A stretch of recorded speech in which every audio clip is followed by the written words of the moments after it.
Alright, guys. So, what's good, YouTube? We're back with another Fright Fridays. I'm back. I'm here again. Yeah, you know that guy. Yeah. You're familiar with him now. Me. So, we're gonna do it. Hold that thought. So, for the giveaway last week, I love the support. I love everybody that's subscribed and that's tuning into the channel. Yeah. I love it. We love it. It's appreciated. We're gonna keep giving you guys content and all. But the challenge was it was not really a challenge, but it was a giveaway. But the giveaway was to like, subscribe, and comment when done. So only 2 people commented when done, and those 2 people, they know who they are, and they're gonna win those 2 gift cards. But don't worry, there will be more giveaways. So just tune in. Check out the videos. I may randomly just put up a video. Yeah. That was an easy 25. That was easy for them. They just got that easy. Like nothing. So I'll randomly drop these. So just tune in. Not a lot of things is easy in this world. And you'll win. Maybe you'll even win. So, Disturbing Things from Around the Internet, Volume 4. That is what we'll be watching today. So yeah, let's get into it. We're gonna give away cards at some point,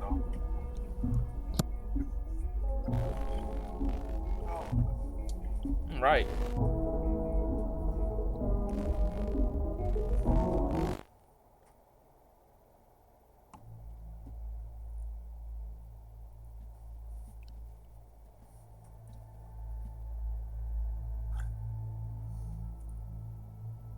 Across the internet, strange and obscure content's out there that just might send a chill down your spine, or at the very least, leave you feeling at least slightly unnerved.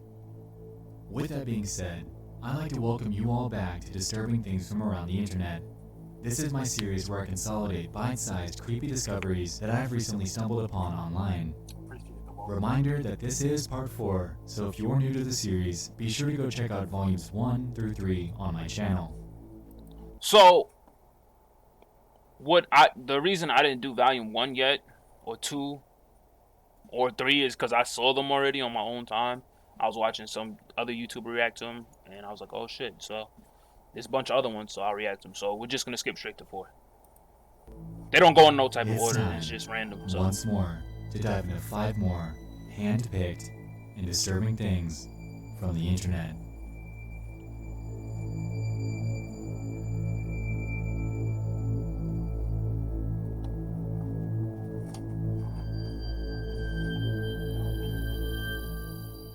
Bill Mead is the name of a YouTuber that runs a channel primarily focusing on the topic of religion.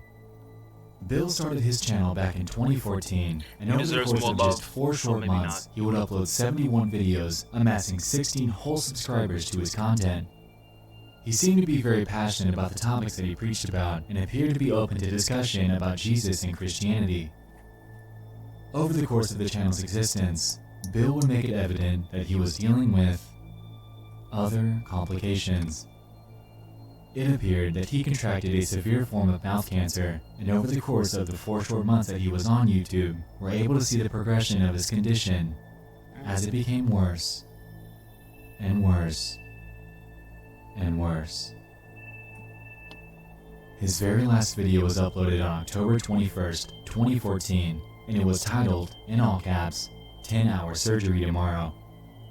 Strangely, in this and the upload with the duplicate title, I was unable to extract any type of audio, almost as if it was completely muted by accident. In the description, Bill asks us, in jumbled text, to pray for him and the doctors as he undergoes this operation. And that was it. After seeing this, I naturally expected the worst. Seeing his condition progress so rapidly, followed by a video on the topic of a future surgery before going completely blank, left me with an endless curiosity as to what happened to Bill. I went back to his YouTube channel and tracked down his Google Plus page. With that, I was able to discover that he lived in California and had a wife named Doris. After doing what seemed like endless digging, I just wasn't able to find anything on a William or Bill Meade that would be related to a Doris, so I acquired the help of some friends, and one of them, specifically Alex Bale, was able to track his record down. Bill would have been 90 this year, and unfortunately passed away less than a month after his surgery. His legacy lives on though, and with this, we're left with a very humbling example of how quickly a condition can progress on the human body. That's tough. That's tough.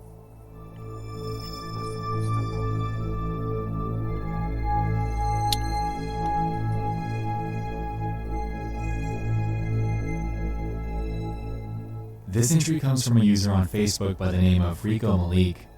In his post, he claims that he doesn't normally post on Facebook, but this is a true action and awareness post. In his words, "This is very hard to watch. It hit very close to home as I've been in this situation before. This was my 19-year-old niece coming home late last night in Converse, Texas, to some home invaders in her bushes. Now just pay attention to the recklessness our society has come to.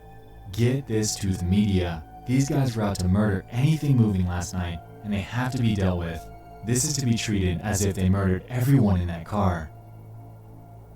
With this, he's linked a video. In it, we're able to see a man as he's obviously hiding outside of a house behind a tree. Apparently, the people in the car pulled up to their mom's house who was asleep inside. After calling the cops from within the car, things begin to take a very dark turn. What tree? Okay, this is the actual video. Okay. Do you want to tell your mom? Is that him? Yeah. You talking about it? I can't see him. You for real? Because if they, that doesn't mean they're alone. But it's not. No, Chris, there's another one. Another one. Hi, I'm in Converse at 8. There's so many students outside my house. It's like they're trying to get in. They're trying to run. I'm reversing. Oh, they have a gun. 8310 J. I gotta get out of here.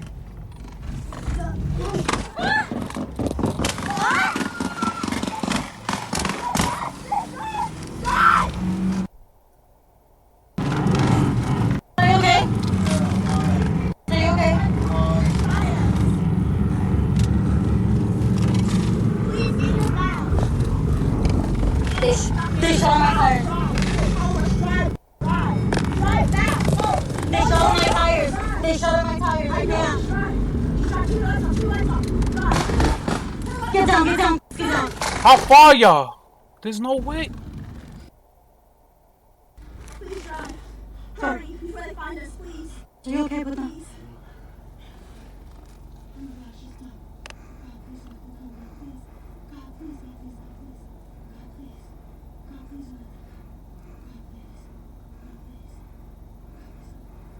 Do you see anyone? Can you see? No. Can you see?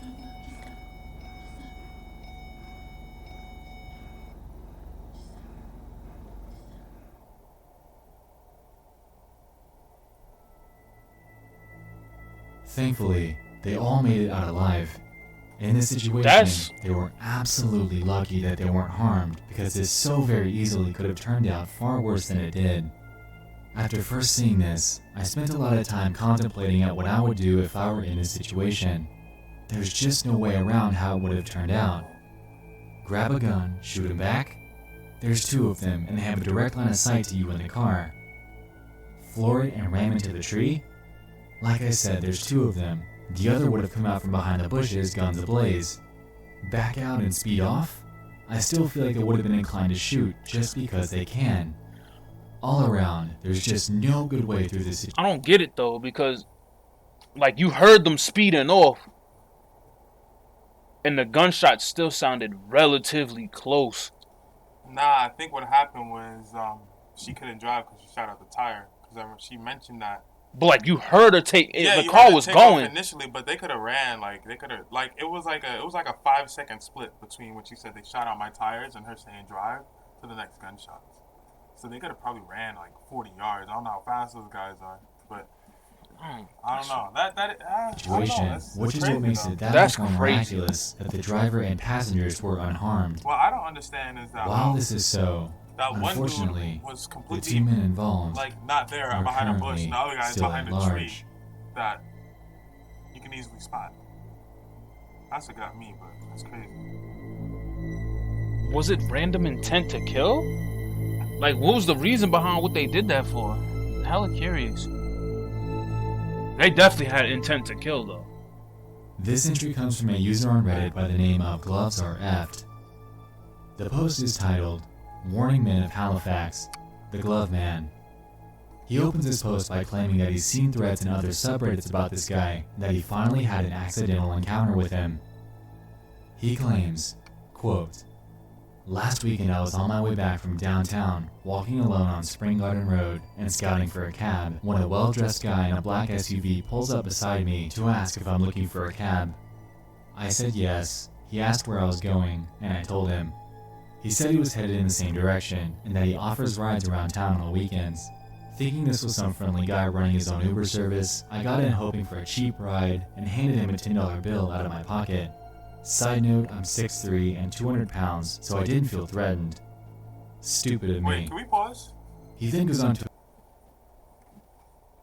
He said, I'm 6'3", 200 pounds. I didn't feel threatened, yo. Bro, you remember in NASA when there was The gun, no, the dude who used to walk in the parking lot with a knife, yo? I heard of him. Bro, I heard of him like a couple of days after I seen the dude. You seen in him? the parking, yeah. Because he used to, in the back parking lot. You know, I used to park always in the back, right? In the back. So, he would, like, wait out there and, like, go after, like girls or something like that and, like, try to, like, rob them or something with a knife. And the guy, he was described as, like, 5'2" or something like that, like a small dude. So I'm walking to my car and I see this dude with the hood on, like, small dude. He just kind of looked menacing. Like, you could see people and, like, all right. Yeah, you wrong could with that tell. You can tell. dude. I saw him, but I didn't think any mind of it. I was like, yo, he's mad small, mad big. And then he was like, oh, that was the dude. Yeah. Isn't that crazy? It is. That's crazy, yo. Moral of the story is, They don't- P's and Q's, yeah. no matter how goddamn big you are. don't matter how big you are, a gun Yeah. can make you 4'11" real quick. to explain that the guy was wearing a leather Or it can make you jacket and 6 gloves, feet. and as soon as 6 they feet start going the driving, opposite he way, you talks know about what I'm this saying? glove business that he's running before handing him a business card. When they finally approach his street, the guy eagerly says that he wants the OP to try on some gloves. Despite it being weird, the OP submits to humor him and ends up trying them on. After doing so, things begin to become strange when he realizes that they fit really tight and that the guy began breathing somewhat forcefully. After putting two and two together in his head, he tried to drum up the most non-confrontational way out of the situation. However, the man kept insisting that he stay and try on more of his sets, all while breathing in a very unnatural manner. After an antagonizing few minutes with him, he ends up quickly thanking the man for his time, jumps out of the car, and books it towards a nearby house's yard in hopes of preventing the revelation of his own address to the man. He claims that the guy idled outside for a solid 5 minutes before driving off, and closes his post by warning men of Halifax about this guy, supposedly nicknamed MJ, that offers to pick up young men, forcing them into trying on his gloves in order for him to become aroused. The post was then verified by the moderators, and other users had jumped in, claiming that they had heard or had encountered the man themselves. One of the other posts that the OP references even has the glove man's business card in order of proof. The entire situation is chilling and hopefully makes you think before you jump. That looks like Dexter. You can't convince me otherwise. Nah, I was definitely thinking, Bro, that's Mr. Morgan right there. no. That's the Dark Passenger. You're looking at it. Damn! What's the Mortal Kombat character stream? Johnny Cage? Johnny Cage. There we go. I was thinking Johnny Blade. Wow. Johnny Blade. Cause Sonya, Johnny yeah, he was messing with Sonya, but Straight into a car with a random stranger that might have intentions that don't exactly align with your own. so he had no intent to kill. He was just getting off at you wearing his It's gloves. so creepy though. That's terrifying. What the Yeah, hell? that's still-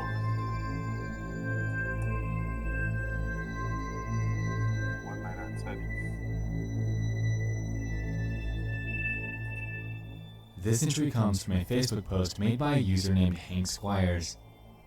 Back in June of last year, he made a post showcasing a strange phenomenon that he had captured on his baby monitor. Oh boy. His post reads this: Oh, damn. I'm very much a skeptic, and I'm going to try to explain this one. Last night, Cora woke up and started playing with the stuffed animal. Hannah thought it was cute, but she recorded it from the baby monitor. When she showed it to me, I told her that it was way too cold in her room, 66 degrees when we keep the house at 70. Then, the freaking teddy bear behind her moved. Watch the video. Okay. The video that he uploaded with that showed this. Alright. Let's see.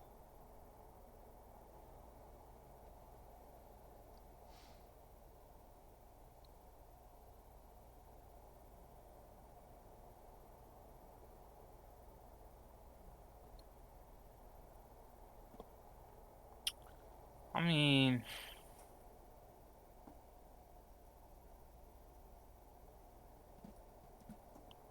there's no real way to explain it.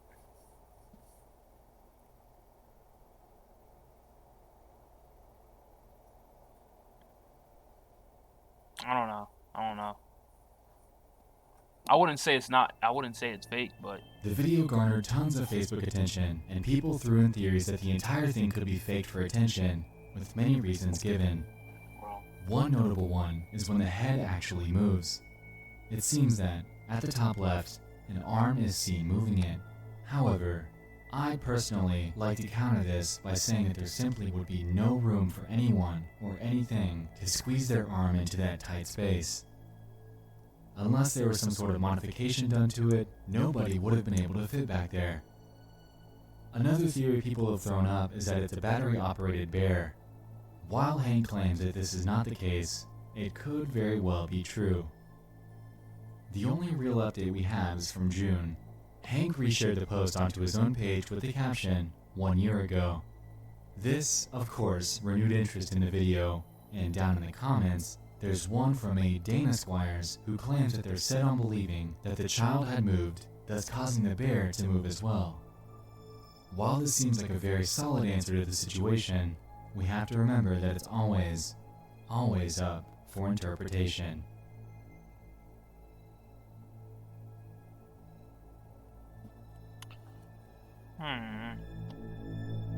I want to know where this person is in this little background video that we keep seeing, because this is ridiculous.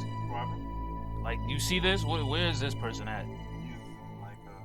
Last year, The a underworld. post was made on the export of 4chan claiming that there was a user on Facebook that discovered a strange profile by the name of Ori Chef.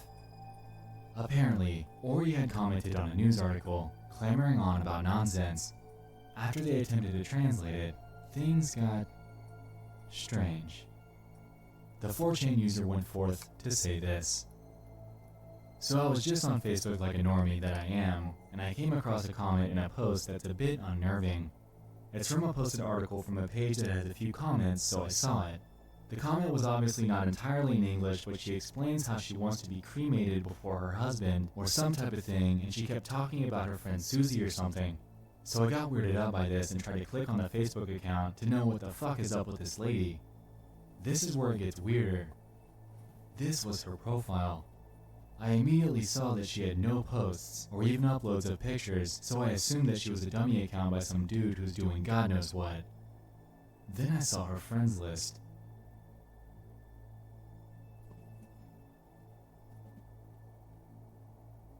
Now I just realized after skimming through all these accounts that every bio that she has adds something weird or cryptic, like cheese bread from an almond milkshake, and pita bread from a seasoned beef, kind of shit like that.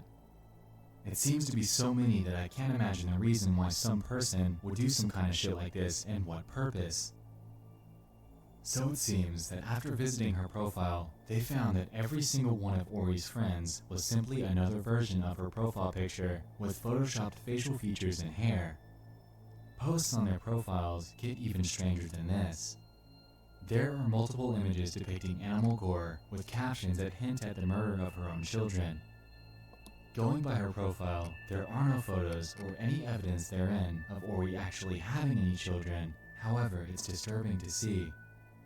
After discovering all this, a user then reached out to Ori, asking her about her many accounts and why she's doing this, and she responded in her typical style, claiming that, yeah, all of them, I was the one who created by, unfortunately, because of my negligence and the stupidity, I forgot that I was renting the computer and forgot to change the password as soon as possible. The 4chan user responded, "Oh, okay, I understand. I like the pictures that you post, like the one you have as your profile picture. Did you make them?" To which Ori responds saying, "Really? Thank you, it's in the Play Store app. If it's in your CP, you know edit the pic."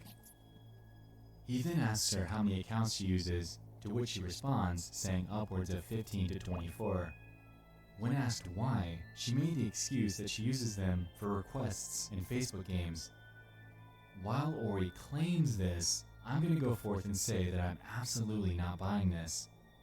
Why in the world would there be so many accounts that are made of yourself just for game requests? Also, why in the world would she post gruesome images and caption them about the demise of her own children? Something just doesn't add up. Theories have been thrown out that Ori is either a bot, a simple troll account, an account linked to the government, or actually a genuine person that, for some odd reason, found the need to create 20 plus accounts of herself. Even if this latter theory were true, why would she post such sinister things about her children alongside these screwed up images? It just doesn't add up to me. There's definitely something going on here. It almost reminds me of the Stephanie Stevens case, but weirder.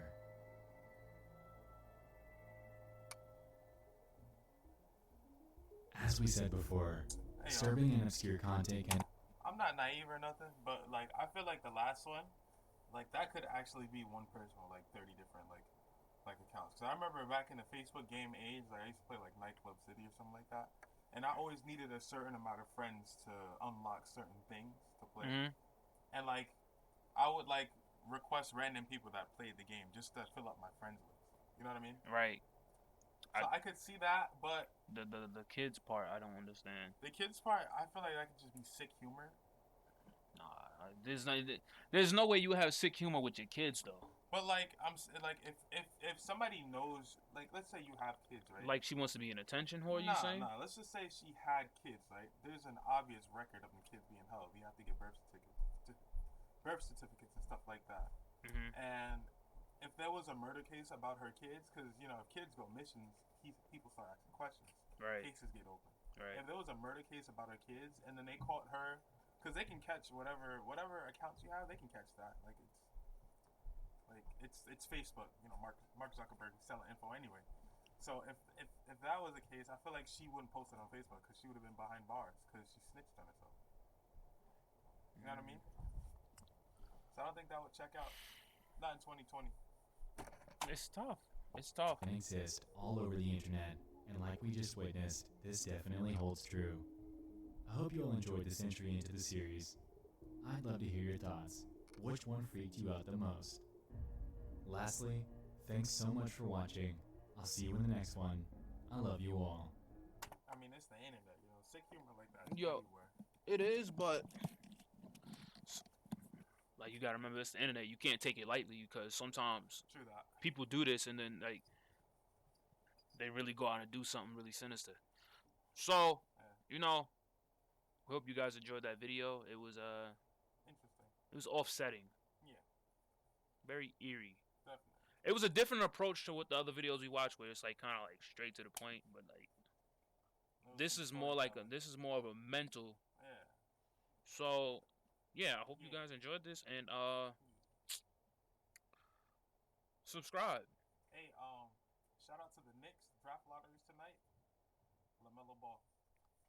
I'm not gonna say anything. He's a Knicks fan. I'm not a Knicks fan. So Shout out the Knicks. Yeah. and subscribe and like, comment, stay tuned for the next giveaway. Don't let it just slip by you. Don't let it slip. Follow the prompts. And win some free stuff. You know what I'm saying? You can win some gadgets. You can win some more gift cards, video games.